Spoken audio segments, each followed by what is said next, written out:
One day, Rabia was seen running through the streets of Basra, carrying a torch in one hand and a bucket of water in the other. When people asked what she was doing, she replied, "I want to extinguish the fire of hell with water, and I want to burn down the rewards of paradise, because they block you from loving God. I do not want to worship God out of fear of hell or desire for paradise. I want to worship Allah simply out of love for Him."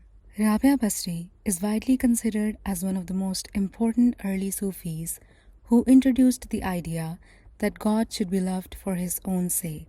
Rabia prayed, "O Allah, if I worship you out of fear of hell, throw me into the hellfire. And if I worship you out of desire for heaven, exclude me from it. But if I worship you for your sake, do not withhold yourself from me." This concept, known as divine love, is the core of Sufism. To attain divine love, a person must go through 3 intense steps. First is to be free from desiring anything in this world. Second is to not even worry or wish about the hereafter. And the third is to become one with God. At this stage, a person becomes Al-Insan, the universal divine man, a true reflection of Allah Almighty. Rabia Basri spent all night in prayer and scolded herself if she slept, because sleeping took her away from her active love of God. She prayed, "O Allah, accept my worship even if my heart is not present, or turn my heart into complete awareness of you." She had become indifferent to all kinds of needs. Malik bin Dinar went to visit Rabia and found that her home contained only a partly broken jug, which she used for wuzu and drinking water, an old straw mat on which she slept, and a brick which she used as a pillow. Malik bin Dinar said, "I have many wealthy friends. Shall I ask them to bring some items for you?" Hazrat Rabia responded, "O Malik, is my provider, your provider, and the provider of the wealthy not the same being?" Malik said, "Yes." She said, "Do you think he has forgotten about the needs of the poor while remembering the needs of the wealthy?" Malik bin Dinar replied, "It is not so." Hazrat Rabia continued, "When he never forgets anyone, why should we remind him? He has wished this condition for me, and I am pleased with it because it is his pleasure." When a person reaches divine love, they consider it a sin to interfere in Allah's will and thus submit to it happily. Other than closeness to Allah, they have no aim or request. Hazrat Rabia, in her yearning for Allah, prayed to be shown His vision. A voice said to her, "If you desire me, I shall reveal a manifestation of myself, and in a moment you will be reduced to ash." Hazrat Rabia replied, "O Allah, I lack the power for your manifestation.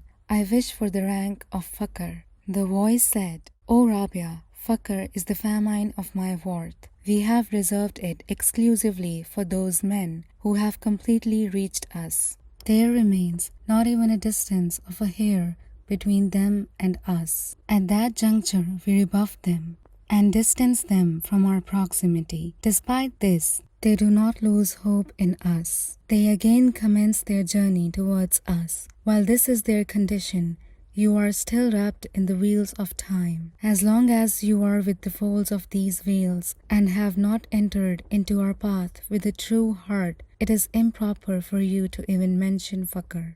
The voice then commanded Hazrat Rabia to lift her gaze towards the heavens. As she complied, she observed a vast rolling ocean of blood suspended in space. The voice said, "This is the ocean of tears of blood of my lovers who are lost in my absorption. This is their first stage in their journey to reach Allah." Her story is a beacon of pure faith and spiritual depth. Born into a poor family in Basra, she lost her father in childhood and was captured by a thief who sold her to a cruel master. He treated her harshly and made her do difficult household chores. One night when Rabia was praying, he overheard her prayer. "O Allah, you know my only desire is to serve you with all my heart. O light of my eyes, I would have come early to you, but what should I do when you have made me a slave of a human being?"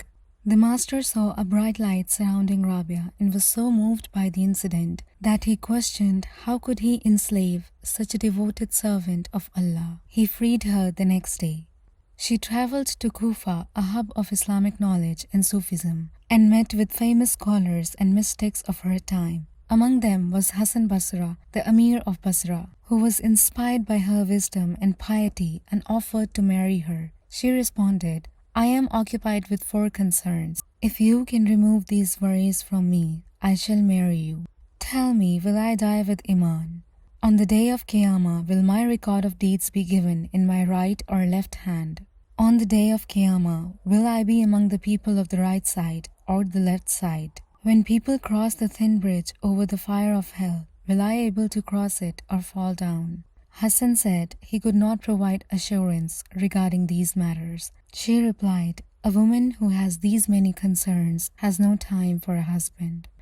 Rabia Basri chose to remain unmarried, dedicating herself entirely to Allah alone. But at her deathbed, she advised women to get married, as marriage protects one from immoral conducts and a life without marriage is difficult. It was only her path to take. Due to her profound devotion and immense wisdom, she became well known and had many disciples who wished to be enlightened by her teachings. She taught that sinners must fear the punishment of Allah, but she also offered such sinners far more hope in Allah's mercy than most other scholars did. People asked her, when is Allah pleased? She replied, when a person thanks Allah for struggles just as he thanks Allah for rewards. One should thank Allah for hardships because every challenge hides a blessing.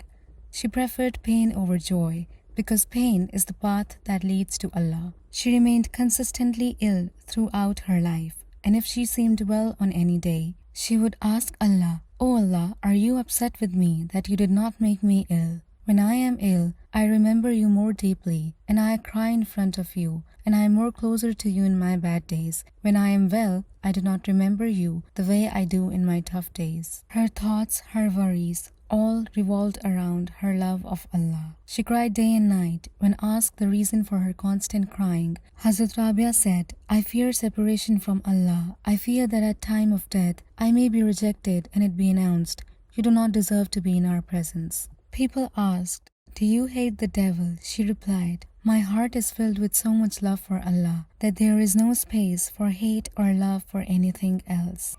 She was very detached from this world. Once, a man in her audience chatted and complained about the troubles around the world. She said, "It seems you love this world very much, because it is known that a person only talks this much about something if he loves it."